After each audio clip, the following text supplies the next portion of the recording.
My parents dragged me to court for purchasing a house, swearing it belonged to my twin after they saw on my Instagram the photo of the keys to the house in Miami Beach, the same one my sister Anna had shown them saying she would buy when her crypto investment paid off.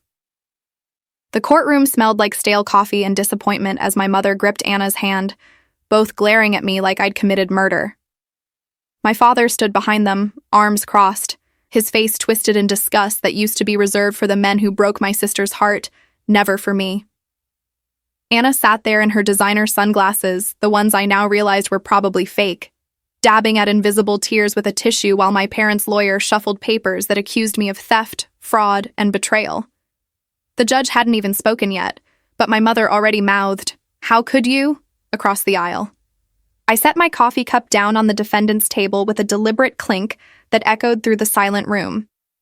My father's face flushed crimson as he pointed an accusatory finger at me, his voice cracking when he yelled that I'd always been jealous of Anna, that I couldn't stand seeing her finally succeed.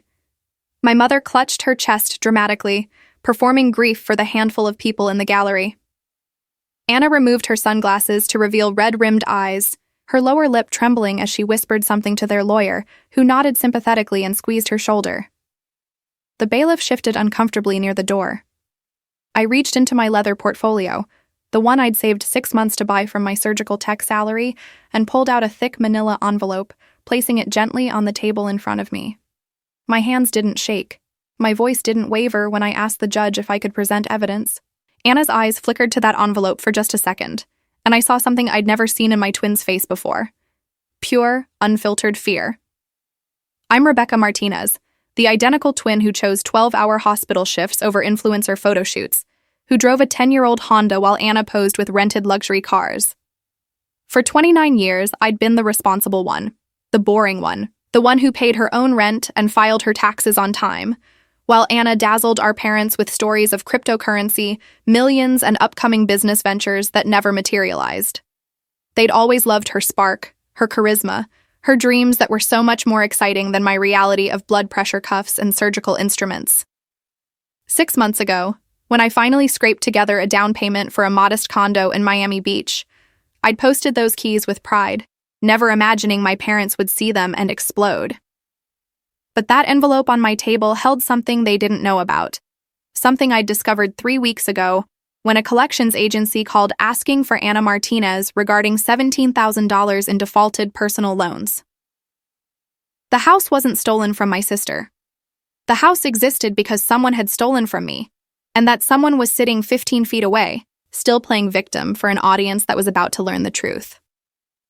Their lawyer started with the dramatics immediately, painting me as the scheming sister who'd manipulated poor, trusting Anna. He paced in front of the judge's bench, describing how Anna had confided in me about her cryptocurrency investments, how she'd shown me screenshots of her portfolio worth hundreds of thousands, how she'd taken me to view the exact property on Ocean Drive that she planned to purchase. My mother nodded vigorously at every word, tears streaming down her carefully made-up face. My father's jaw clenched tighter with each accusation. The lawyer claimed I'd used my insider knowledge to swoop in and buy the property before Anna could finalize her own purchase, that I'd betrayed the sacred bond of twin sisterhood for personal gain.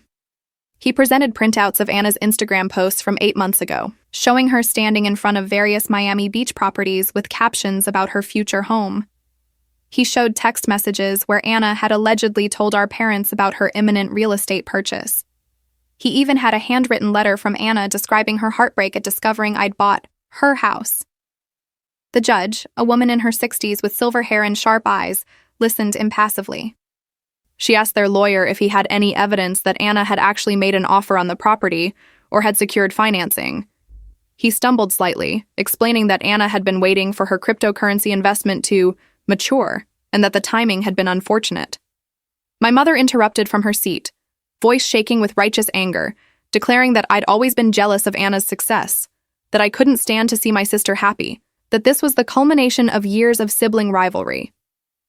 The judge asked her firmly to remain silent or leave the courtroom. Anna touched our mother's arm, playing the role of the gentle peacemaker, whispering that it was okay, that the truth would come out. I watched this performance with a detachment I'd perfected over years of watching Anna manipulate every situation in her favor while I cleaned up her messes in silence. When it was my turn to respond, I stood slowly, buttoning my blazer with careful precision.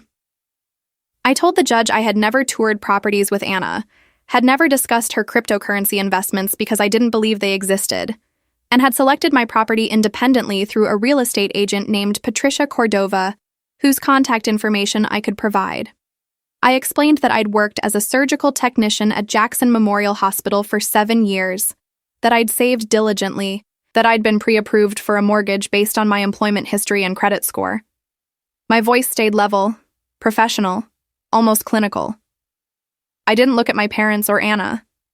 I looked only at the judge, who was studying me with increasing interest. Then I picked up my manila envelope and asked permission to approach the bench. The judge nodded. As I walked forward, I heard Anna whisper urgently to her lawyer, heard my mother ask what was happening, heard my father tell them both to stay quiet. I handed the judge the first document from my envelope, a credit report I'd pulled 2 weeks ago after that collections call. The judge's eyebrows rose as she read. I explained calmly that I'd discovered multiple loans taken out in my name over the past 3 years, totaling $63,000 across 5 different institutions. Personal loans, credit cards, even a small business loan. All defaulted. All with applications that used my social security number, my date of birth, my mother's maiden name for security questions. The judge looked up sharply and asked if I was claiming identity theft. I said yes. Your Honor, I am. The courtroom erupted. My mother gasped. My father shouted that I was lying, that I'd do anything to avoid taking responsibility. Anna's face went white, then red, then white again. Her lawyer requested a recess to consult with his client. The judge denied it and told me to continue. I presented the second document, a forensic report I'd paid a private investigator to compile. It showed that all loan applications had been submitted from IP addresses traced to Anna's apartment and various coffee shops she frequented, cross-referenced with her own Instagram location tags from those exact dates and times.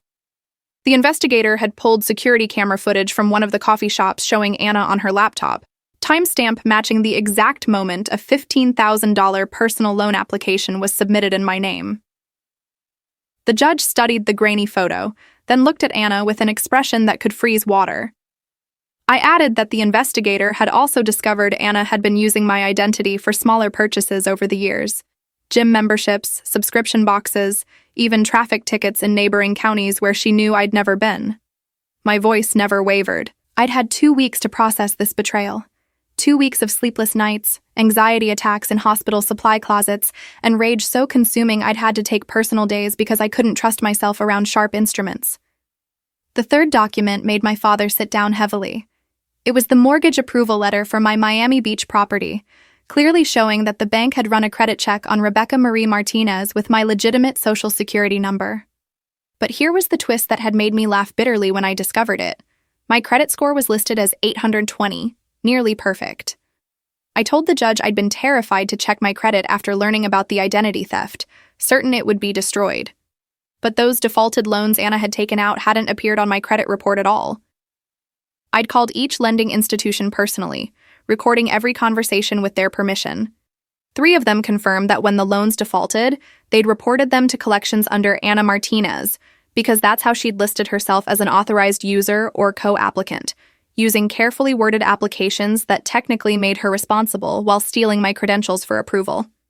She'd been just smart enough to protect my credit score while draining resources that were approved based on my financial history. She'd essentially used me as a ghost co-signer, getting approved for loans she never intended to repay, using my legitimacy while ensuring the damage hit her name when everything collapsed. The judge asked Anna directly if she'd taken out loans using her sister's personal information.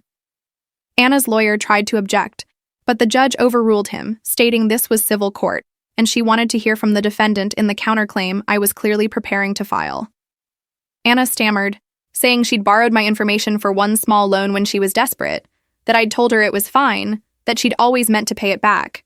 I produced document number 4, a notarized statement from my bank showing that I'd called them 8 months ago to report suspicious inquiries on my credit, that I'd frozen my credit files with all 3 bureaus, that I'd explicitly documented I had not and would never authorize anyone to use my identity for financial purposes. The bank representative's statement described how I'd been so concerned about fraud that I'd set up verbal passwords and security measures beyond standard protocols. Anna's story was crumbling in real time, and my mother was watching her golden child disintegrate with an expression of confused horror. My father found his voice, standing up and demanding to know why I'd never told them about any of this. I finally looked at him directly. I said I'd discovered it 2 weeks ago, that I'd been gathering evidence, that I'd filed police reports for identity theft, but the detective told me that cases between family members rarely resulted in prosecution unless the victim pushed hard for it. I said I'd been trying to figure out how to handle this privately when I received their lawsuit papers claiming I'd stolen Anna's house. The irony wasn't lost on me. They were suing me for theft, while their other daughter had actually stolen my entire identity. My mother's face crumpled.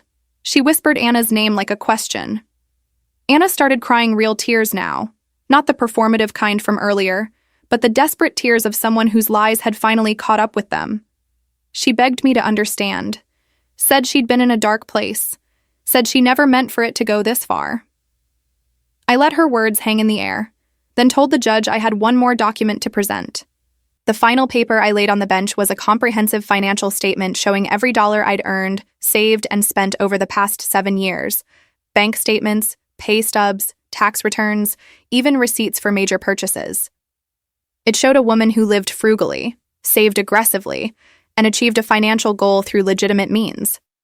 I told the judge that my parents had filed this lawsuit believing Anna's lies because they'd spent 29 years believing Anna's lies. I said I'd bought my house with my money, approved by a mortgage company that trusted my credit score. The same credit score that existed because I paid my bills on time while my sister racked up debt in my name and spun stories about cryptocurrency fortunes.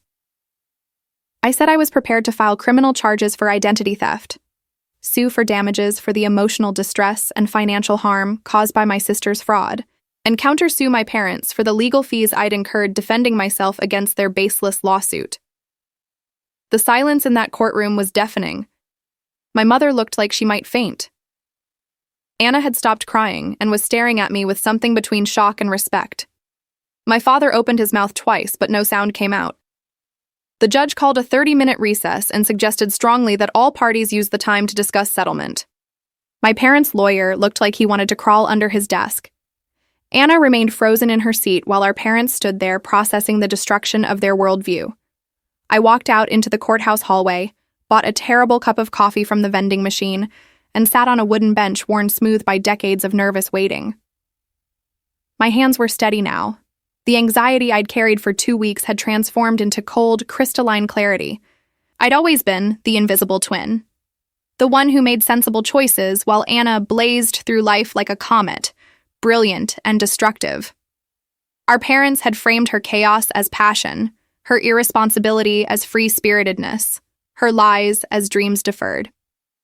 They'd framed my stability as boring, my honesty as judgmental, my success as somehow less valid because it came through ordinary work rather than extraordinary schemes. 3 courthouse security guards stood near the metal detectors, speaking in low tones about a trial upstairs. A young couple argued quietly on a bench across from me, their lawyer gesturing frantically between them. Normal people with normal problems. I'd wanted to be normal my entire life, to have parents who saw me, who valued what I contributed, who didn't always position me as the supporting character in Anna's drama. The truth was, I'd known something was wrong for years, the way Anna always had just enough money for rent at the last minute despite no visible income. The way she'd casually mention needing to update some information and ask for my social security number because hers wasn't working in some system. The way she'd gotten defensive when I'd stopped sharing personal details, accusing me of being paranoid and secretive. I'd felt the erosion of boundaries, but couldn't articulate the violation until that collections call had ripped away my willful blindness. My phone buzzed with texts from extended family who'd apparently heard about the court date through the family grapevine Anna had poisoned with her version of events. My cousin Marissa asked if it was true I'd stolen Anna's house. My Aunt Linda sent a long message about how disappointed she was in my jealousy. My Uncle Roberto told me I should be ashamed of myself. None of them knew the truth. None of them had asked for my side. I'd been convicted in the court of family opinion before I ever set foot in this actual courtroom. I thought about responding, about sending them all the evidence I'd just presented to the judge, about defending myself in the arena of family group chats and holiday dinners. Then I realized something liberating. I didn't owe them my defense. I didn't owe them access to my pain or my triumph. They'd chosen Anna's story without question. That told me everything I needed to know about where I stood in the family hierarchy. The courthouse door opened and my mother emerged, her makeup smeared from crying, her usual composure shattered. She looked around frantically until she spotted me, then walked over with hesitant steps like she was approaching a dangerous animal. She sat down beside me without asking permission, her expensive handbag clutched in her lap like a shield. For a long moment, she said nothing. Then, in a voice barely above a whisper, she asked if everything I'd said in there was true. I sipped my terrible coffee and asked her which part: the identity theft, the fake cryptocurrency investments, or the fact that she'd filed a lawsuit against her daughter without once asking for my side of the story. She flinched like I'd slapped her. She said she'd believed Anna because Anna had shown them bank statements, investment portfolios, screenshots of her crypto wallet. She said Anna had been so convincing, so detailed, so emotional about her plans. I asked her gently if she'd ever questioned why Anna, with her supposed cryptocurrency fortune, was still borrowing money from them for groceries, for car payments, for emergencies that arose weekly. My mother's face crumpled in slow motion as reality reconstructed itself around her. She whispered that she'd thought Anna was just bad with money management, that the cryptocurrency was long-term investment she couldn't access yet. She said they'd been so proud when Anna had told them about the house, finally seeing their daughter settling down, succeeding, becoming stable. She said when they saw my Instagram post with those keys, they'd been confused at first, then angry when Anna had broken down crying, claiming I'd sabotaged her deal by buying the property first. She said Anna had been so convincing in her grief, so specific in her accusations, that it never occurred to them she might be lying. I asked my mother if she'd ever, in 29 years, considered that maybe Anna's chronic chaos wasn't passion or bad luck, but a pattern of deliberate deception. The question hung between us, sharp and unavoidable. My mother stared at her hands, her rings catching the fluorescent courthouse lighting. She asked in a broken voice if I hated them. I told her I didn't hate them. I told her I was tired, bone tired from years of being the responsible one who got no recognition, the truthful one who got called judgmental, the successful one whose achievements were downplayed because they weren't as exciting as Anna's fantasies. I told her I'd worked double shifts to save for my down payment, that I'd eaten ramen and skipped vacations and driven a car with 180 Auslandsjahren miles, while Anna had posted photos of beach trips and restaurant meals funded by loans taken out in my name. I told her that the house they'd dragged me to court over represented 7 years of sacrifice, and their immediate assumption had been that I'd stolen it. Not earned it. Not achieved it through legitimate means. Stolen it. From Anna. Because in their minds, I was capable of theft, but Anna was somehow incapable of lying. My mother started crying again, the kind of crying that comes from deep shame. She said she was sorry, but the word felt thin and insufficient for the betrayal. The courthouse door opened again, and my father appeared, looking older than I'd ever seen him. He spotted us and walked over with heavy steps, sitting on the other side of my mother so she was sandwiched between us. He said Anna's lawyer had withdrawn from the case. He said Anna had admitted, when confronted privately, that she'd taken out the loans but insisted she'd always meant to pay them back, that her cryptocurrency investments were real but the market had crashed before she could cash out, that she'd panicked when she saw my house post and invented the story about me stealing her deal because she was embarrassed and desperate. My father's voice shook with anger, but for the first time in my life, that anger wasn't directed at me. He said they were dropping the lawsuit. He said they'd pay my legal fees. He said they didn't know how to fix this, but they wanted to try. I looked at both of them, these people who'd raised me and Anna identically but loved us so differently. I asked them why they'd never questioned Anna's stories before, why they'd accepted obvious impossibilities from her while scrutinizing my verifiable truths. My father had no answer. My mother whispered that Anna had always been the one who needed more help, more support, more understanding. She said I'd always been so capable, so independent, that they'd assumed I didn't need the same attention. I felt something inside me shift, not toward forgiveness, but toward understanding. They'd been enabling Anna's dysfunction for so long they couldn't see it as dysfunction anymore. They'd cast me in the role of the strong one who didn't need them, never realizing that need looks different on different people. Anna had weaponized helplessness. I'd weaponized competence. Both of us had been performing for parents who only had the bandwidth to see one child as successful and one as struggling, never both as complex humans with different strengths and different damages. I told them I needed time to process everything. I told them I wouldn't be at family dinners for a while. I told them I was still deciding whether to pursue criminal charges against Anna. They nodded, accepting these terms like penance. Inside my purse, my phone buzzed again, another text from a family member who'd heard some version of the story. I turned the phone off completely. When the 30 minutes ended, we returned to the courtroom. Anna was there with a public defender now, her designer sunglasses nowhere in sight. She looked smaller somehow, diminished by truth the way vampires are diminished by sunlight. The judge returned and asked if the parties had reached an agreement. My parents' lawyer stood and formally withdrew their lawsuit with prejudice, meaning they couldn't refile it. He stated for the record that the allegations against me were baseless, and that his clients acknowledged my house was purchased legitimately with my own funds. The judge accepted this and turned to me, asking if I intended to pursue my counterclaims. I stood, feeling the weight of every eye in the room. I said I'd be filing identity theft charges with the police and pursuing civil damages against my sister for fraud, emotional distress, and the cost of repairing whatever damage she'd done to my financial reputation, even if my credit score had somehow survived her schemes. Anna's public defender requested an opportunity to negotiate a settlement before criminal charges were filed. The judge looked at me, her expression unreadable. She asked if I was willing to hear a settlement proposal. I looked at Anna directly for the first time since we'd returned to the courtroom. My identical twin, my genetic mirror, the person who'd used our matching DNA and shared history as a weapon against me. She looked back with red-rimmed eyes, her usual bravado completely stripped away.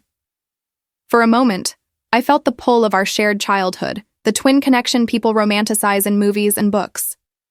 Then I remembered the collections calls, the fear that had kept me awake for 2 weeks, the lawsuit my own parents had filed against me based on her lies. I told the judge I'd consider a settlement proposal if it included full financial restitution, a written confession of identity theft for my records, and a binding agreement that Anna would have no contact with me for a minimum of 2 years. The courtroom was silent. My mother made a small sound of protest. My father put his hand on her arm to quiet her. The settlement negotiations took place in a small conference room that smelled like lemon-scented cleaning solution and desperation. Anna's public defender was a tired-looking woman in her 40s who'd clearly drawn the short straw on case assignments that morning. She sat across from me with Anna, who kept her eyes down, picking at her cuticles until they bled. My lawyer, Patricia Chen, whom I'd hired the day after receiving the lawsuit papers, sat beside me with her laptop open, pulling up spreadsheets and documents with ruthless efficiency.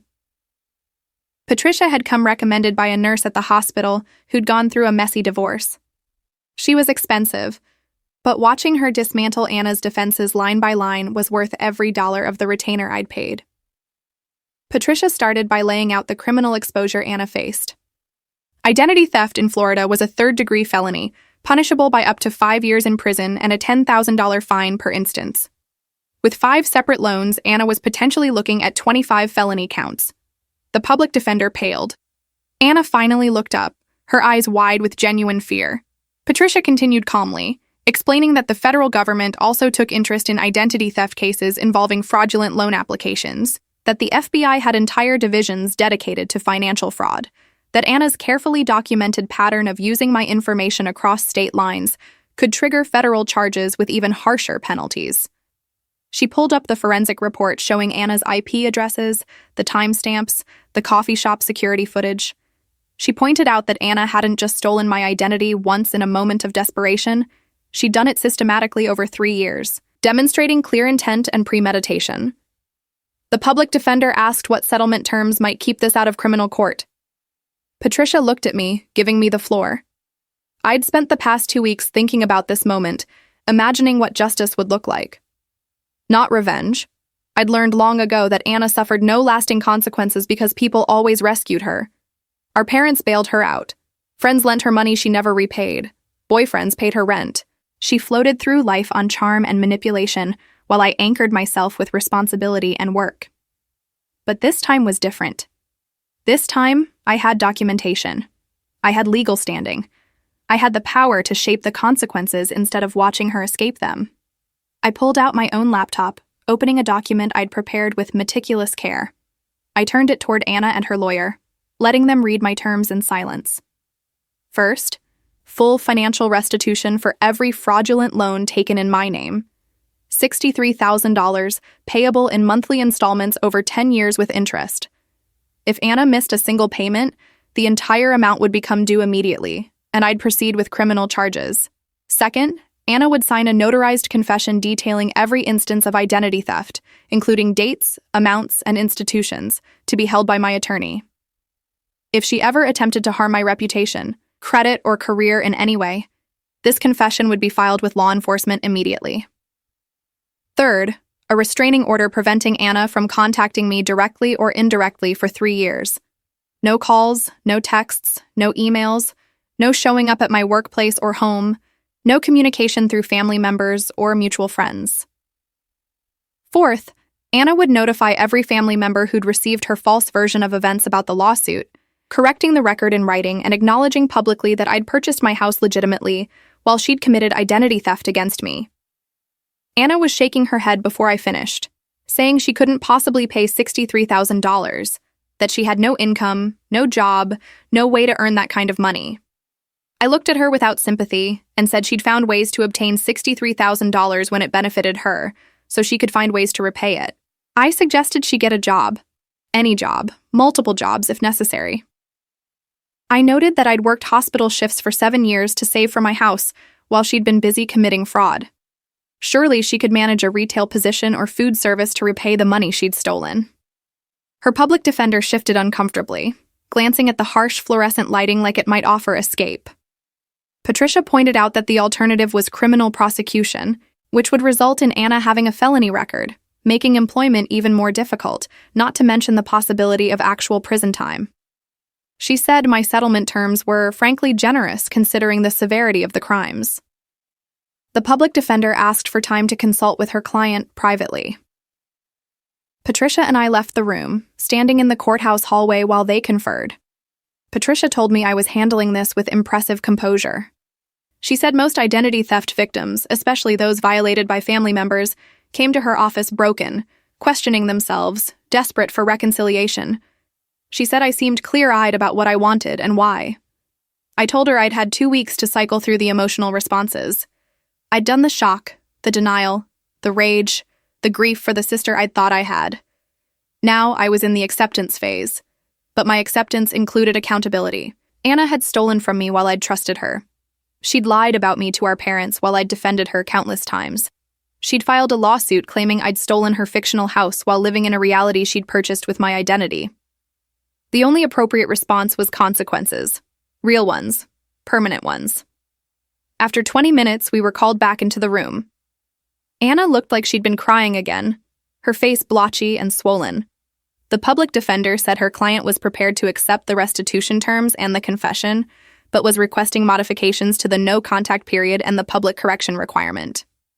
She suggested 1 year instead of 3 for the restraining order, arguing that requiring Anna to be cut off from her twin sister for 3 years was excessively harsh. She also suggested Anna could correct the record with immediate family only, not extended relatives, to minimize her humiliation. I listened to these requests with growing incredulity.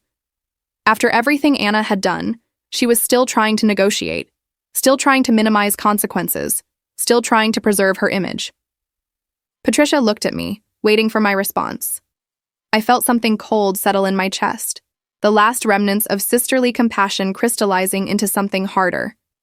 I said no to all modifications. 3 years no contact was non-negotiable because I needed time to rebuild my sense of safety, without looking over my shoulder wondering when Anna would scheme again. The public correction to all family members was non-negotiable because she'd poisoned them all against me and I wouldn't live under the cloud of her lies. If she wanted to avoid criminal prosecution, she'd accept my terms exactly as stated. If she wanted to negotiate, we could do it in criminal court where a judge would decide her fate instead of me. The room fell silent. Anna looked at her lawyer desperately, but the public defender had nothing to offer. She'd reviewed the evidence. She knew Anna was guilty beyond any doubt. She knew that any prosecutor would salivate over a case this well documented. Finally, Anna whispered that she'd sign whatever I wanted. She asked, her voice breaking, if I'd ever forgive her. I looked at my twin sister, this person who shared my face but none of my values, and told her the truth. I said forgiveness wasn't on the table. Forgiveness required remorse, and her first instinct even now had been to negotiate her consequences, to minimize her accountability. I said I didn't hate her, but I didn't forgive her either. I'd simply removed her from my life the way you'd remove any toxic element. She was now a financial obligation to me, nothing more. Monthly payments for 10 years, then we'd be even on paper even if we'd never be even in reality. She could take that offer or take her chances with the criminal justice system. I kept my voice steady, clinical, the same tone I used at work when delivering difficult news to surgical patients. This wasn't emotional. This was procedural. Anna started to cry again, but there was no performance in these tears. These were the tears of someone realizing their actions had permanent consequences. That charm couldn't fix everything, that they'd finally pushed someone too far to manipulate their way back. The judge reviewed the settlement agreement 2 days later in a formal hearing. Anna sat with her public defender, having signed every document with a shaking hand. The written confession was notarized and filed with my attorney. The repayment schedule was established. $600 per month for 10 years starting immediately. The 3-year restraining order was entered into the court record. Anna had sent the required correction to 17 family members via email, a humiliating message I'd helped Patricia draft that laid out the truth in plain language. Anna had committed identity theft against me, the house was mine legitimately, and the lawsuit had been based on her lies. My phone had exploded with responses ranging from shocked support to angry disbelief to awkward apologies. I'd responded to none of them. The family dynamics weren't my problem to fix. The judge asked Anna if she understood the terms, and if she was entering into the agreement voluntarily. Anna said yes, in a voice barely audible. The judge asked if she understood that violating any term of the agreement would result in immediate criminal prosecution for multiple felonies. Anna said yes again, tears streaming down her face. The judge asked me if the terms were acceptable. I said they were. Then the judge did something unexpected. She looked at Anna and told her she was fortunate to have a sister willing to offer this settlement. She said that in her 30 years on the bench, she'd seen identity theft cases destroy families, that she'd seen victims who pushed for maximum prosecution out of justified rage. She said I was showing remarkable restraint and that Anna should spend the next 10 years proving herself worthy of eventually having a relationship with me again, even though I wasn't obligated to give her that chance. Anna nodded through her tears. The judge then turned to my parents, who were sitting in the gallery looking shell-shocked. She said she hoped they'd learned something from these proceedings about enabling behavior and favoring one child's narrative without evidence. She said their lawsuit against me had been baseless and harmful, that they'd damaged their relationship with their daughter by failing to extend basic trust and fairness.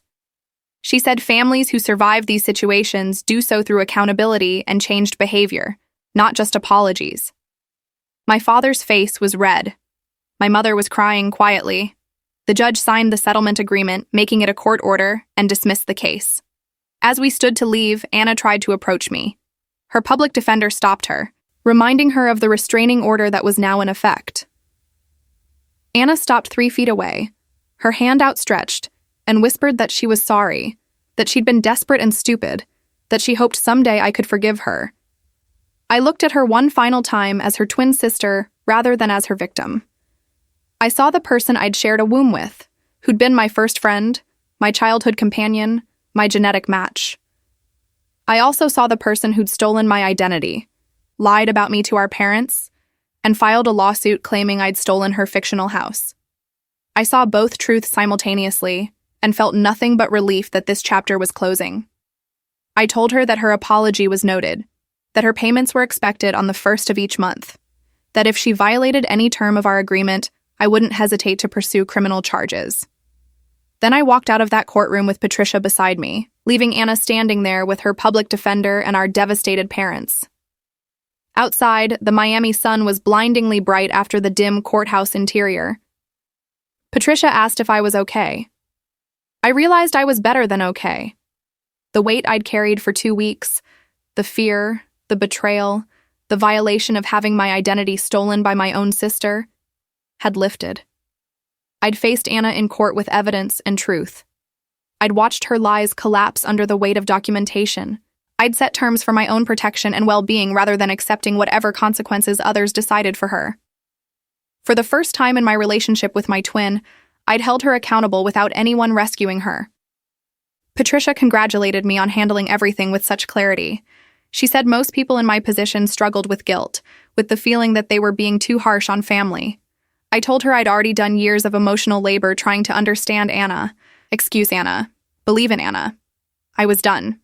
This was justice, not cruelty. My phone rang. It was my mother. I let it go to voicemail. She called again immediately. I turned the phone off. Patricia offered to drive me home, but I declined. I wanted to walk for a while, to feel the solid ground beneath me, to remind myself that I existed as a separate person from my twin. I'd spent 29 years being compared to Anna, confused with Anna, expected to cover for Anna, or sympathize with Anna, or forgive Anna. Now I had legal documentation establishing me as my own person with my own achievements and my own boundaries. I walked past the coffee shop where tourists sat at outdoor tables. I walked past the shops selling beach gear and Cuban sandwiches. I walked past street musicians and bicycle rickshaws until I reached the park near the water. I sat on a bench facing the bay, watching boats cut through the blue water, and pulled out my phone to turn it back on. 17 missed calls from my mother, 8 from my father, 3 from Anna's number, which I immediately blocked, 5 from various relatives, and 1 from an unknown number that had left a voicemail. I almost deleted it without listening, but something made me check. The message was from a woman named Stephanie Rodriguez, who identified herself as a detective with the Miami-Dade Police Department Financial Crimes Unit. She said she'd been assigned my identity theft report and wanted to discuss the case. She said she'd reviewed the evidence I'd submitted and was impressed by the thoroughness of my documentation. She said that even though I'd reached a civil settlement with the perpetrator, the state had an interest in prosecuting identity theft cases, especially those demonstrating a clear pattern. She asked me to call her back. I sat there for a long moment, holding the phone, watching the boats. The settlement with Anna had felt like closure. I'd gotten my confession, my restitution plan, my restraining order. I'd protected myself legally and financially. But Detective Rodriguez was offering something different. Actual criminal consequences that didn't depend on Anna making her monthly payments or following the rules. The state could prosecute her regardless of our settlement. She could end up with a criminal record, probation, maybe even prison time. I thought about my mother's devastated face, my father's shame, the way this would shatter whatever remained of our family dynamics. Then I thought about Anna sitting in that coffee shop, casually submitting a loan application with my social security number, using my legitimacy to fund her lifestyle while I worked double shifts at the hospital. I called Detective Rodriguez back. She answered on the second ring. I told her I was Rebecca Martinez, returning her call about the identity theft case. She said she'd like to meet with me to go over the evidence and discuss the possibility of criminal prosecution. She said identity theft was a serious crime that often went unpunished because victims were too embarrassed or overwhelmed to pursue justice. She said perpetrators like my sister relied on family loyalty and guilt to escape accountability. She said the state had an interest in stopping these patterns before they escalated to victimizing strangers. I agreed to meet her the following Monday at the police station. As I hung up, I felt something shift in my chest. The settlement had been about protecting myself. Criminal prosecution would be about justice, not just for me, but for the principle that actions have consequences, that family relationships don't exempt anyone from the law, that stealing someone's identity is a crime whether you share DNA or not. I called Patricia and told her about the detective's message. She was quiet for a moment, then asked if I was sure I wanted to pursue criminal charges on top of the civil settlement. She reminded me that Anna could argue I'd already gotten justice through the settlement agreement, that a judge might be sympathetic to that argument. I told Patricia that the settlement was between Anna and me. Criminal prosecution was between Anna and the state. She'd committed crimes that had victims beyond just me, the banks she'd defrauded, the system she'd manipulated, The precedent she'd set that identity theft within families was consequence-free. Patricia said she understood and would support whatever I decided, but cautioned that my family wouldn't see it that way. They'd see it as revenge, as me refusing to let Anna move on after she'd accepted the settlement terms. I told Patricia I was aware of that. I told her I'd spent my entire life being the reasonable one, the forgiving one, the one who sacrificed for family harmony. I was done sacrificing. Anna could move on when she'd served whatever sentence the court imposed, just like any other criminal. 8 months later, I sat on the balcony of my Miami Beach condo, the one I'd bought with my own money, approved by my own excellent credit score, watching the sunset paint the sky in shades of orange and pink. The ocean breeze carried the scent of salt water and freedom. My phone sat face down on the small table beside me, silenced and peaceful. Inside, my space was decorated exactly how I wanted it. Minimal furniture, plants on every surface, framed photographs from my solo trip to Iceland that I'd taken instead of attending Thanksgiving dinner with my family. The legal proceedings had concluded 3 weeks ago. Anna had pleaded guilty to 3 counts of identity theft in exchange for the prosecution dropping the other 22 counts. She received 18 months of supervised probation, 300 hours of community service, and a permanent criminal record that would appear on every background check for the rest of her life. My mother had called me sobbing when the sentence was handed down, begging me to write a letter to the judge requesting leniency. I'd declined. My father had sent me a long email about forgiveness and family loyalty. I deleted it without responding. Extended family members had divided into camps, some supporting my decision to prosecute, others labeling me as vindictive and cruel. I'd blocked most of their numbers and removed myself from family group chats. The silence was initially uncomfortable, then peaceful, then liberating. For the first time in my life, I wasn't managing anyone else's emotions or mediating anyone else's dramas. I was simply existing in my own space, on my own terms, with my own boundaries firmly established. Anna had made her first 6 monthly payments on time. $594 had been deposited into the dedicated account Patricia had set up for the restitution. Anna had gotten a job at a retail clothing store, working 40 hours a week for $16 an hour, probably the first legitimate employment of her adult life.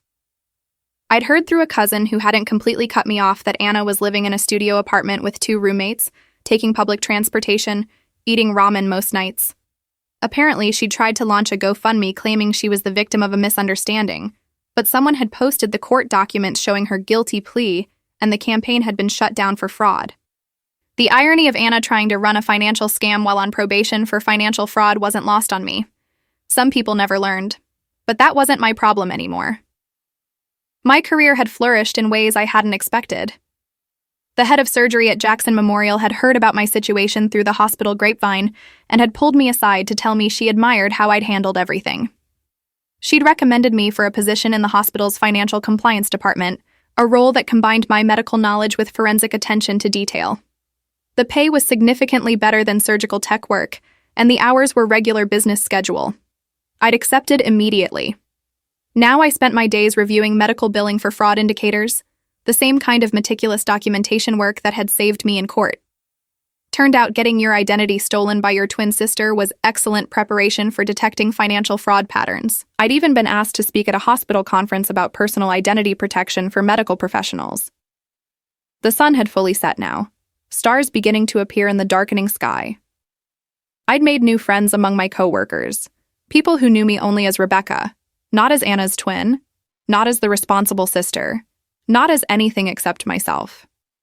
I'd started dating a physical therapist named Marcus, who worked at a sports medicine clinic. He knew about the identity theft situation because I'd told him on our 3rd date, wanting to be upfront about the family drama and legal proceedings. He'd listened carefully, asked thoughtful questions, and then told me he thought I'd handled it with remarkable strength. He didn't push me to reconcile with my family. He didn't suggest I was being too harsh. He simply accepted my boundaries and moved forward. It was refreshing to be with someone who didn't see me as half of a twin set, but as a complete person on my own. My Instagram feed, the one that had inadvertently started this entire chain of events with those house keys, now showed my actual life. Sunrise runs along the beach, my thriving plant collection, dinners with my new friend group, occasional photos with Marcus. I'd blocked Anna and my parents, but left the account public because I had nothing to hide. Let them see me thriving. Let them see me happy without them. Let them understand that their lawsuit, their accusations, their years of favoring Anna's fantasies over my reality had permanent consequences. I wasn't interested in reconciliation. I wasn't interested in family therapy or healing circles or any of the well-meaning suggestions people kept offering. I'd been healing just fine on my own, in my own home, with people who respected me. The restraining order had 2 more years and 4 months remaining. Anna had made no attempts to contact me directly, though I'd heard she'd asked our mother to pass along messages. I'd told my mother that any violation of the no-contact order, even through intermediaries, would result in immediate legal action. The messages had stopped. My parents had sent a check for my legal fees as promised, along with a card that said, "We're sorry." I'd cashed the check and thrown away the card. Sorry wasn't enough. Sorry didn't undo the lawsuit. Sorry didn't undo the immediate assumption that I was a thief while Anna was a victim. Sorry didn't undo 29 years of being the afterthought twin, the boring one, the one who didn't need attention because she had her life together. They'd made their choices. Now they could live with the consequences of those choices, the same way Anna was living with the consequences of hers. Sometimes late at night, I'd wonder if I was being too harsh, too unforgiving, too cold. Then I'd remember standing in that courtroom while my parents accused me of stealing from Anna. I'd remember the collections calls that had triggered panic attacks. I'd remember discovering that my twin sister had been systematically using my identity for 3 years while I'd trusted her completely. The wondering would stop. I'd made the right choices. I'd protected myself. I'd held someone accountable who'd spent her entire life escaping accountability. The fact that she was my twin sister, that we'd shared a womb and a childhood and identical DNA, didn't entitle her to forgiveness or second chances or my emotional labor. Blood didn't excuse theft, family didn't excuse fraud, and twin bonds didn't exempt anyone from justice. My phone buzzed with a notification, Marcus asking if I wanted to get breakfast tomorrow before work.